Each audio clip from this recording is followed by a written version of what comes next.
बाळांनो, आज आपण काय बघणार आहे? होमोफोन्स बघणार आहे. तुम्हाला स्कॉलरशिपला हात का नाही सांगा तुम्ही. मग स्कॉलरशिपच्या परीक्षेमध्ये होमोफोन्स हा विचारला जातो. आता होमोफोन्स म्हणायचं कोणाला? तर एखाद्या शब्दाच्या उच्चारासारखा उच्चार असणारा शब्द. आता आणखी एकदा सांगते बघा. म्हणजेच काय असतं, दोन शब्दांचा उच्चार एकसारखाच असतो, परंतु स्पेलिंग व अर्थ वेगळा असतो. बघा, दोन शब्दांचा उच्चार मात्र एकसारखा, म्हणजे ज्याला आपण प्रोनाउन्सिएशन म्हणतो की नाही, तर ते प्रोनाउन्सिएशन सेम असणार आणि त्याचं स्पेलिंग आणि अर्थ मात्र वेगवेगळा असतात. सगळेजण तयार आहात ना?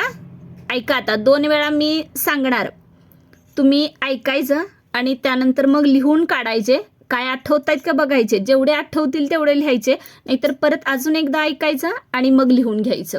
बघा, EYE आय मीन्स डोळा आणि आय मीन्स मी. बघा बरं, दोघांचे प्रोनाउन्सिएशन सेम आहेत का नाही?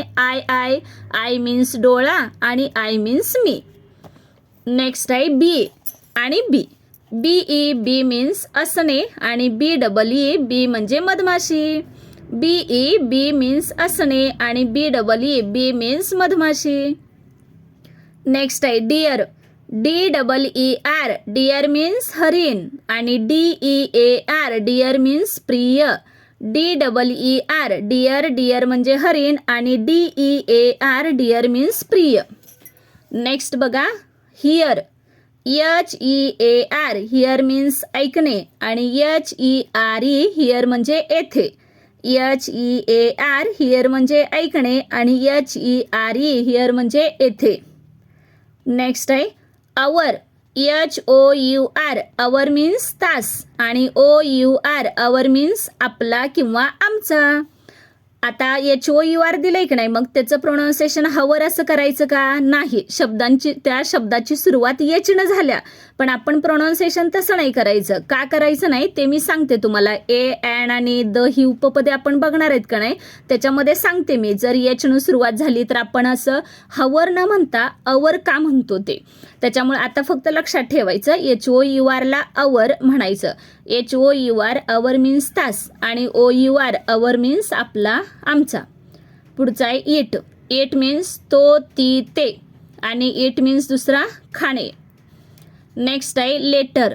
LETTER लेटर मीन्स पत्र किंवा अक्षर आणि लेटर LATER लेटर म्हणजे नंतर.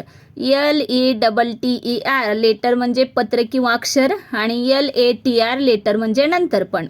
लिस्ट. LIST लिस्ट म्हणजे यादी आणि LEAST लिस्ट म्हणजे कमीत कमी, असा पण होऊ शकतोय की नाही. नेक्स्ट आहे लेट. LET लेट मीन्स परवानगी आणि LATE लेट मीन्स उशिरा किंवा उशीर. नेक्स्ट आहे राईट. हा तर आपण नेहमी शब्द यूज करतो बघा. RIGHT राईट मीन्स उजवा आणि WRIT राईट मीन्स लिहिणे. बघा, RIGHT राईट मीन्स उजवा आणि WRIT राईट मीन्स लिहिणे. असा तर तुम्ही सुद्धा असे शब्द आठवायला बघायचे आणि 100% आठवतात. आपण दररोजच्या ह्याच्यामध्ये कितीतरी शब्दांचे ना स्पेलिंग सेम असतात, पण स्पेलिंग वेगळे असतात, पण उच्चार मात्र त्यांचे सेमच असतात. पुढचं आहे बघा रिच. RICH रिच म्हणजे श्रीमंत आणि REACH रिच म्हणजे पोहोचणे. RICH रिच मीन्स श्रीमंत आणि REACH रिच म्हणजे पोहोचणे. रोल. ROLL रोल मीन्स गुंडाळणे आणि ROLE रोल मीन्स भूमिका. ROLL रोल मीन्स गुंडाळणे. ROLE रोल मीन्स भूमिका. स्लीप. SLEEP स्लीप मीन्स झोपणे आणि SLIP स्लीप मीन्स घसरणे. SLEEP स्लीप मीन्स झोपणे. SLIP स्लीप म्हणजे घसरणे. स्वा. SOW स्वा मीन्स पेरणे आणि SAW स्वा मीन्स पाहणे. सन. SUN सन मीन्स सूर्य आणि SON सन मीन्स मुलगा. बघा, दोघांचे कसे अर्थ हे वेगवेगळे आहेत. सन SUN सन सूर्य आणि SON सन मीन्स मुलगा. टेस्ट. TASTE टेस्ट मीन्स चव आणि दुसरा टेस्ट कोणता आहे सांगा बरं तुम्ही. आठवते का बघा, पण नेहमी हा तुम्ही मला शब्द सांगत असता ना टेस्ट. TEST टेस्ट म्हणजे चाचणी, जे मी सतत सांगत असते बघा, आपली टेस्ट होणार आहे. मग आहेत की नाही दोघांचे मिनिंग बघा बरं वेगवेगळे, मिनिंग वेगवेगळे आणि प्रोनाउन्सिएशन फक्त सेम आहेत त्यांचे. टेल TAIL टेल मीन्स शेपटी आणि TELL टेल मीन्स सांगणे. आता वीक WEEK वीक मीन्स आठवडा आणि WEAK वीक मीन्स कमकुवत.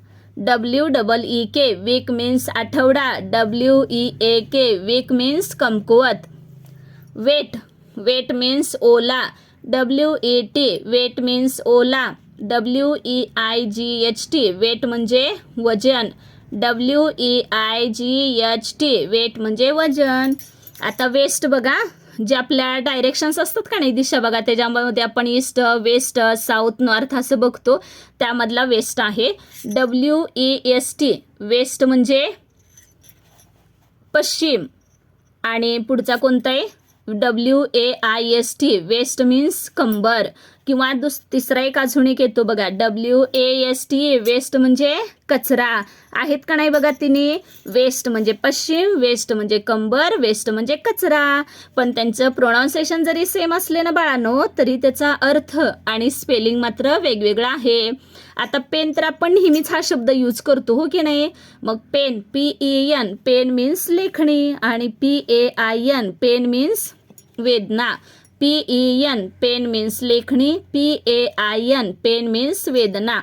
नेक्स्ट आहे सेल SELL सेल मीन्स विकणे आणि CE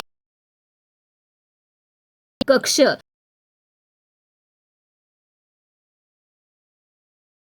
ELL सेल म्हणजे पेशी किंवा कक्ष.